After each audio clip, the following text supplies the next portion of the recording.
이 필기 같은 게 예전에는 75%였잖아요. 75%에서 가산점이 붙었을 때 여기에 가산점이 붙었어요. 여기에 가산점이 붙었는데 이게 무슨 말이냐고 하면은 어, 필기를 내가 예전에 78점을 맞아요. 평균. 그 다음에 합격 컷이 80이면은 내가 만약 여기서 가산점 5점이 있어. 그러면 83 해서 합격했잖아요. 합격했는데 이제는 필기에 가산점이 들어가지 않는다는 거죠. 필기에 가산점이 들어가지 않고 필기 보고, 체력 보고, 면접 보고 마지막에 가산점 5%가 들어가는 거예요. 이렇게 5%가 들어가다 보니까 가산점만 놔두고 봤을 때는 가산점의 역할이 좀 더 커졌어요. 예전엔 필기하고 끝났다는 거는 이제는 가산점에 아예 독자적으로 영역이 생겼다고 생각하시면 되는 거예요. 그래서 일단은 가산점만 봤을 때는 비중이 높아져서 가산점을 다 따야 한다. 다 따야 한다. 그리고 필기는 봤을 때 75%에서 50%로 비중이 줄었잖아요. 비중이 줄었는데 예전 학생들은 이랬어요. 필기에 만약에 내가 가산점이 좀 있으면은 내가 필기 좀 못 봐도 이렇게 못 봐도 5점 좀 맞아가지고 어떻게 비벼서 올라갔으면 되겠는데? 라고 생각했는데 이제는 필기에서 만약에 못 보면 그대로 떨어진다는 거죠. 그래서 한 번 내가 더 밧줄을 잡을 수 있는 밧줄이 없어요. 그래서 무조건 필기가 돼야지 체력으로 넘어간다라는 거죠. 물론 똑같지만 가산점이 없다라는 이유로 내가 필기가 줄었지만 좀 더 빡세게 공부를 해야 되는 이유가 그런 거죠. 체력도 한번 보시죠. 체력 보면은 이 15%에서 25%로 늘었잖아요. 15% 25% 늘었어. 오케이. 이것도 맞는데 이렇게 보게요. 75%일 때는 5분의 1 수준이죠. 그리고 여기로 봤을 때는 2분의 1 수준이에요. 결국 이 말은 뭐냐면은 예전에 지금 본 22년 학생들은 뭐 내가 430 맞았어 총점. 그럼 좀 잘 봤네? 나 그러면은 한 40점, 체력 40만 맞으면은 거의 역전 안 당했어요. 한 250? 이 정도 맞았어. 그래서 40 맞아. 좀 잘 본 것 같았는데 이렇게 되면은 240 맞고 내가 50점, 55점 이렇게 맞으면은 역전이 된다라는 거죠. 역전이 돼서 필기는 또 필기대로 나름 열심히 했는데 체력 때문에 꼬꾸라지는 경우가 생길 수가 있다라는 거죠. 그래서 체력도 내가 준비할 수 있을 때 같이 준비를 해줘야 돼요. 이 면접 같은 경우는 10%에서 25%로 늘었는데 뭐 면접도 필기처럼 뭐 체력처럼 같이 준비해야 된다 이 정도는 아니에요. 그 정도는 아니지만 이 늘었던 이유는 뭐냐면은 면접으로 당신들을 여러 학생들을 괴롭히려는 게 아니고 그냥 이런 취지가 들어가 있다. 일단은 저희는 공부할 거는 필기 제대로 공부하고 그 와중에 체력도 같이 준비해 줘야 된다라는 거죠. 한능검 상급, 그 다음에 토익이랑 GTF 43점만 맞으면 된다는 거예요.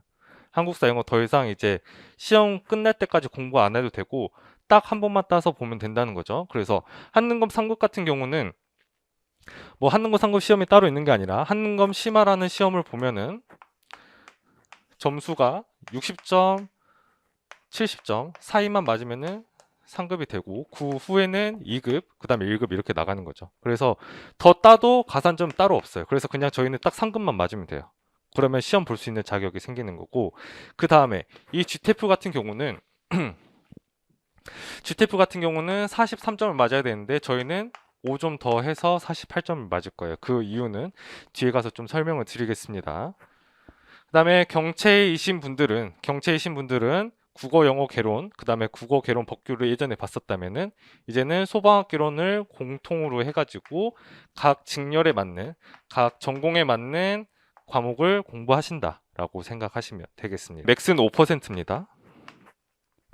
맥스 5%고 만약에 3%뭐 커말 1급이랑 실용 글쓰기 630점 있어요. 그러면은 3 더하기 3에서 6으로 가는 게 아니고 그냥 5로만 들어가는 거예요. 일단은 그렇게 보시면 되고 저희가 조합을 했을 때는 가장 좋은 조합은 1, 1, 3이었어요. 1, 1, 3인데 어떻게 하냐면은 아까 제가 말씀드렸던 GTF 43점을 맞으면은 검정제 통과고 여기서 플러스 5점만 맞으면은 48.1% 가져갈 수 있다는 거예요. 이게 바로 GTF 48.1%예요. 그 다음에 글쓰기 3%. 이 글쓰기 3% 같은 경우는 만약에 제가 여기서 영어를 좀 잘하면 당연히 이걸로 따셔도 되는 거예요. 그런데 지금 모든 분들이 영어에 힘들어 하니까 영어는 힘들다고 생각해서 이걸로 따고 어쨌든 43점은 따야 되니까. 그래서 영어는 이제 끝났고 이쪽에서는 사무관리랑 국어 쪽에서 커말 1급이 있고 실용 글쓰기 630점이 있는데, 일단은 커말 1급 같은 경우는 2에서 3달 정도가 걸려요. 근데 실용 글쓰기 같은 경우는 저희가 인강 보고 그다음에 저희 선례들이 있으니까, 지금 저희가 학생들이 3월 달부터 들어와서 쭉 봤는데 한 실용 글쓰기 한 2회차, 3회차가 나왔거든요. 3회차가 나왔는데 그 학생들을 보아서 이제 평균을 내보니까 약 2주에서 3주가 나와요. 2시간씩 매일. 만약에 내가 컴퓨터에 내가 자신이 있다, 그러면 컴퓨터 하는 거 당연히 추천드리죠. 하지만 일반적인 학생이라고 하면은 컴퓨터에 그렇게 또 막 직장에서 막 쓰지 않았다면, 내가 컴퓨터를 엑셀에 달아본 경험이 없을 거니까 저희는 이 2, 3주에 2시간씩 하는 실용글 쓰기를 추천을 드리는 거죠. 그렇게 해서 실용글 쓰기 해서 3% 받고, 그 다음에 나머지 1%는 커말 2급 아니면 제1종 대형에서 딴다는 거죠. 일종 대형 같은 경우는 그냥 면허 시험장에다가 7, 80만 원 주고 오면은 거의 일종 딸 수 있고, 대형 딸 수 있고, 커말 2급 같은 경우는 커말 1급 어렵다면서요. 하지만 커말 2급은 쉽습니다. 커말 2급은 유튜브에서 커말 2급이라고 치면은 2주, 3주면 땄다라는 그런 동영상들이 많을 정도로 커말 2급은 그래도 좀 쉬운 편에 속해요.